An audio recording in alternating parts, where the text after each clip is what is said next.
it's Sharon with Threshold Homestead. I just wanted to go ahead and try to get my biscuit recipe on video for you guys. A lot of people have been asking how I make my biscuits, the last ones that I did, and so I'm going to try to throw those together real quick and get a video out to everybody so that you can see how that works. Now I'm going to go ahead and get my ingredients all laid out, but I hope it turns out the way it did last time. Who knows? You never know with these things how they're going to turn out until they turn out. So if they turn out great, this video will go out to you guys as soon as possible. And I hope that you have as much success as I have had with making these biscuits. I'll be right back, you guys. Hey everybody, I'm back and I've got everything laid out for the biscuits, the gluten-free Great Value flour biscuits.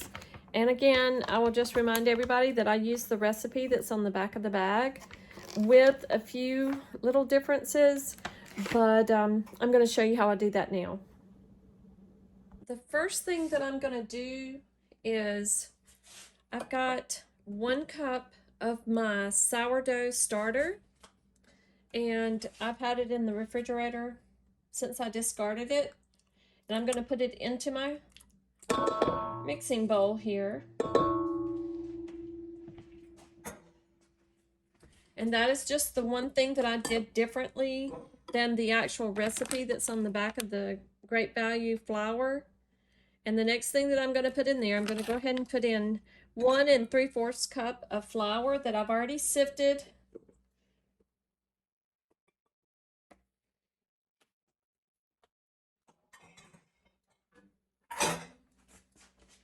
And the next thing on the recipe, let me put my glasses on. The next thing on the recipe is 2 tablespoons of granulated sugar,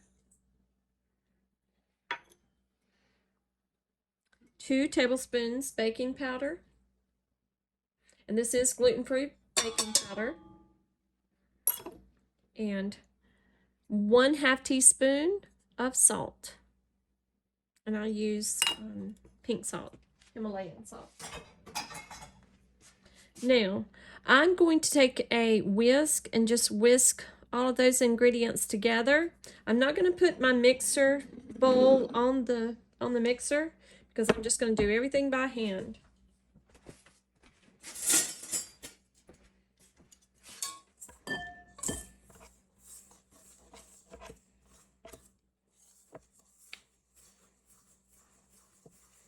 And that starter that I put in there just kind of gets crumbly with all the flour and the other ingredients. But it just gives it that, I don't know, if you're a fan of sourdough. If you're not, just leave it out. And then the next thing that I'm going to do is I have already grated 1 stick of butter, and I'm going to put that in there.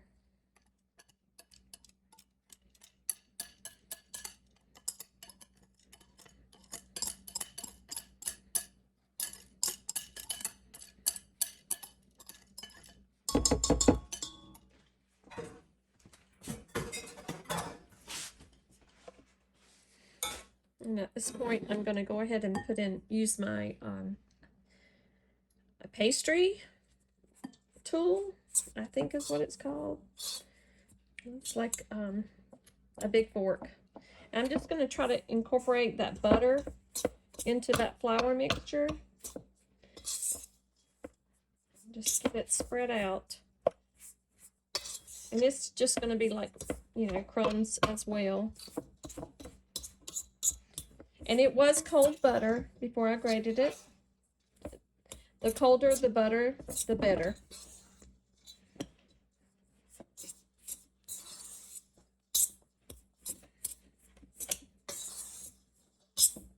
Okay, that's what I do there. Let me just check the recipe here.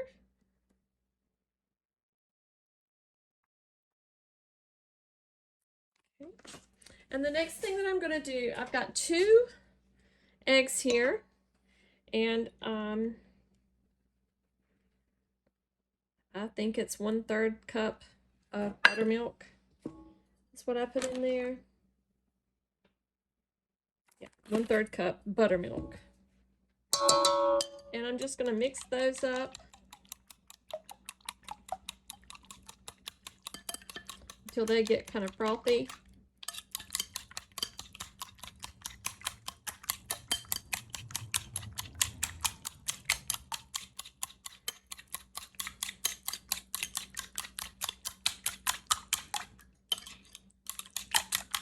And that's it, guys. And then I just am going to put it in there.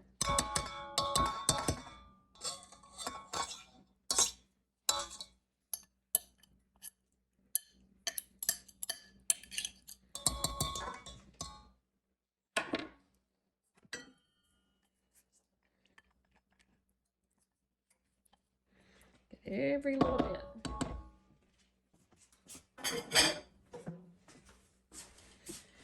Then I'm just going to mix it up with this pastry fork so it's a consistency that I like. I'm not mixing it up too much. Just kind of folding over the liquid with the dry. Making sure all of that gets incorporated. And just kind of fold it.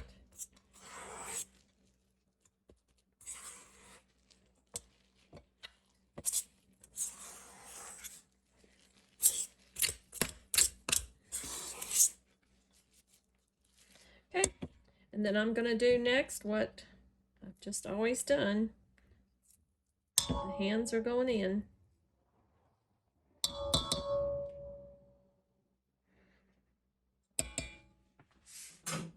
Now I have my skillet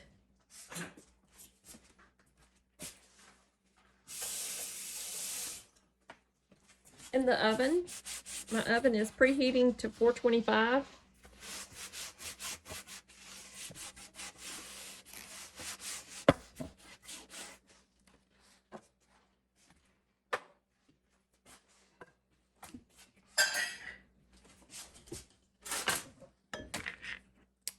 I'm going to add a little bit of flour to my pad here. And then I'm going to turn out this flour mixture onto that. Go back in and get anything that's left over. Add it there on top.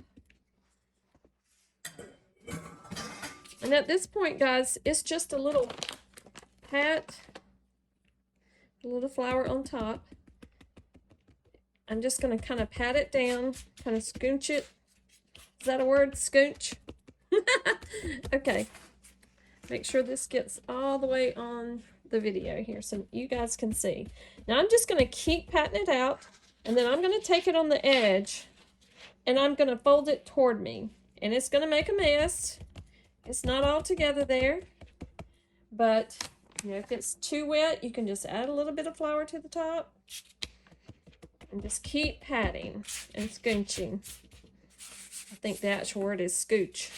Now I turn my pad there, and it looks like it's falling apart, but I promise you guys it will come together. You don't want this too dry. And the reason I'm folding it over here, if you remember on the video or the pictures that I showed on my Instagram and Facebook when I was taking that biscuit apart and tasting it, this is what I did. And I just kept folding it. And when you fold it over like this, it just makes those layers that you saw in those biscuits that just kind of fell apart, layer by layer. And guys, that's what I love. I just love that. And you just keep scooching it and folding it as many times as you feel comfortable doing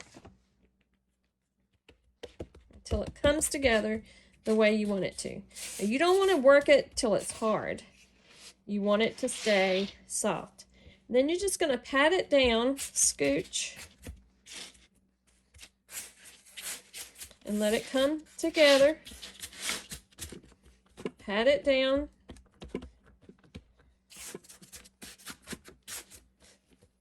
Until it's a thickness that you like. Okay, I think that's a good thickness for me. And just kind of try to make sure that the middle is as thick. And inevitably, guys, you're going to have one biscuit, you know, or several biscuits that's thicker than the other one. But that doesn't really matter. Now I'm going to go ahead and get my pan out of the oven.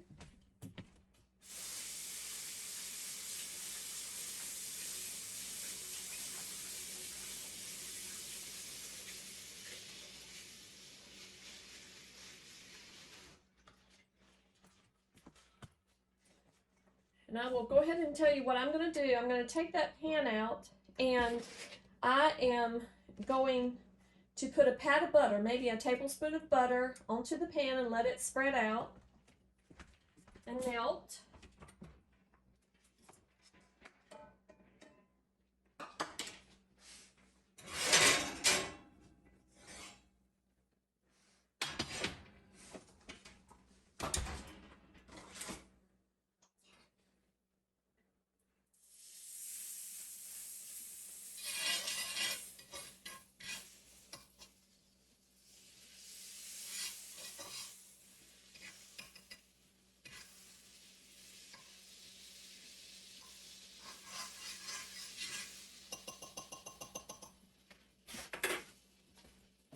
Okay, and guys, as I have been telling you, all of my main baking supplies are still in storage, and I've just taken a can of green peas and I did wash this, and cut the top off with well, I cut the top off to get the peas out, and then I put 3 holes in the bottom so that when I press down, the air that is trapped between the biscuit and the top will escape through the top and will not put any pressure on the top of that biscuit that I'm about to cut out. Now, what you want to do is press straight down. Do not twist.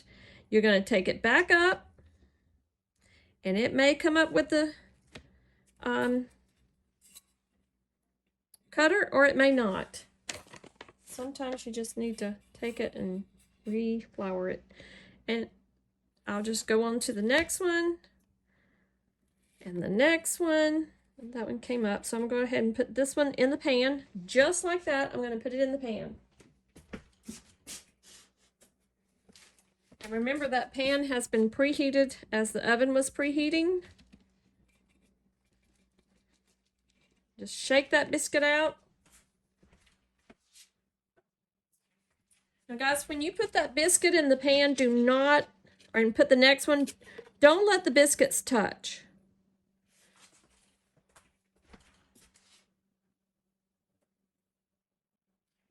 You put them as close as you can without them touching.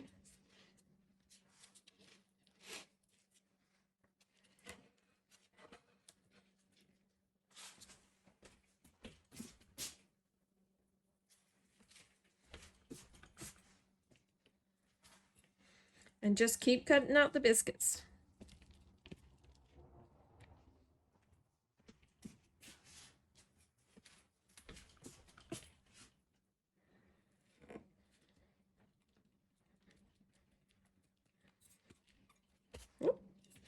Came out. Now, do you see how that biscuit is not smooth on the sides? Not at all. Got room for one more biscuit in my pan. And I'm just going to scooch all this back together. Now, this biscuit won't look as pretty as the other ones, but that's okay. That is okay. You know, sometimes I like to get a little extra fold in there. And I'm going to cut this one a little taller, just because I like them tall. And this one is the center biscuit. Well, it left itself. We're going to leave it just like that. Now, you can see my pan there. And that's the biscuit that I put in the center. Now, one other thing that I like to do with my biscuits is I take some buttermilk and I spread it on the top.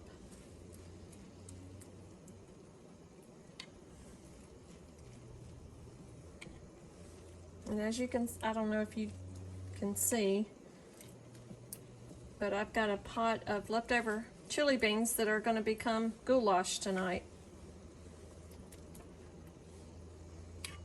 Y'all eat goulash. It might look ghoulish by the time it's done. This is probably our third time eating on the chili beans, and hopefully we'll finish them up tonight.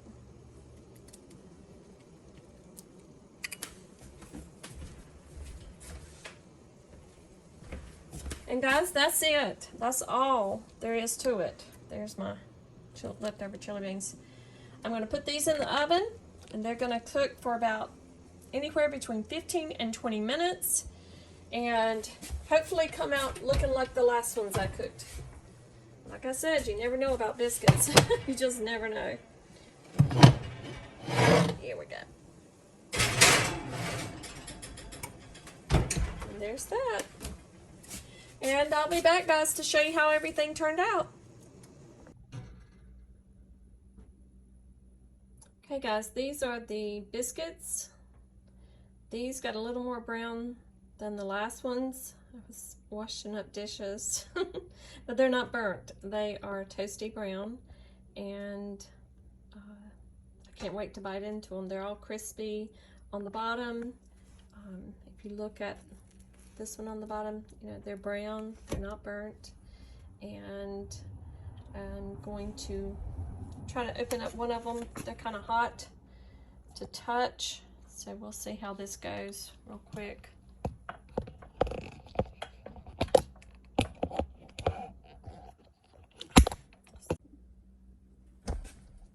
so kind of sort of got the biscuits on there. I think I can get farther away. Maybe I can. Yeah, there we go. Now, I've got a plate here. So I know these girls are pretty hot. I want to get one of this. As you can see, they look pretty good. These don't seem to, oh yeah, they do. They do have layers in them. If you can see that. Look how fluffy that biscuit is on the inside. Whoop. See those layers right there? Lots of layers. And that's what makes a biscuit good right there. I'm going to taste it.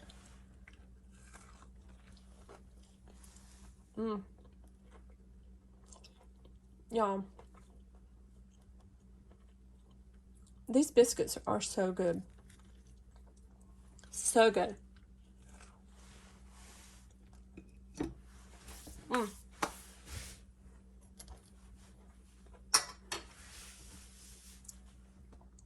Guys, these biscuits are just delicious.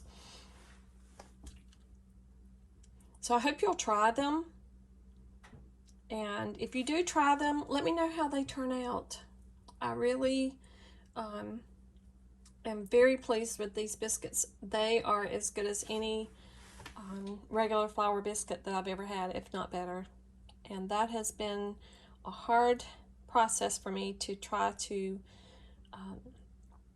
make a gluten-free biscuit that is light and fluffy and just good. A real all-around good taste to them. So I hope you guys tried this recipe, and I hope it turns out great for you. Let me know if it turns out great, and if it doesn't, let me know. You know, maybe we can have some chatting back and forth and try to figure out what's going on. And because I definitely want everybody who is gluten intolerant or has celiac to try these biscuits. You will not regret it. So that's all for tonight, guys. I hope you have a wonderful evening. And if you are seeing this during the daytime, I hope you're having a great day. And may God bless you all.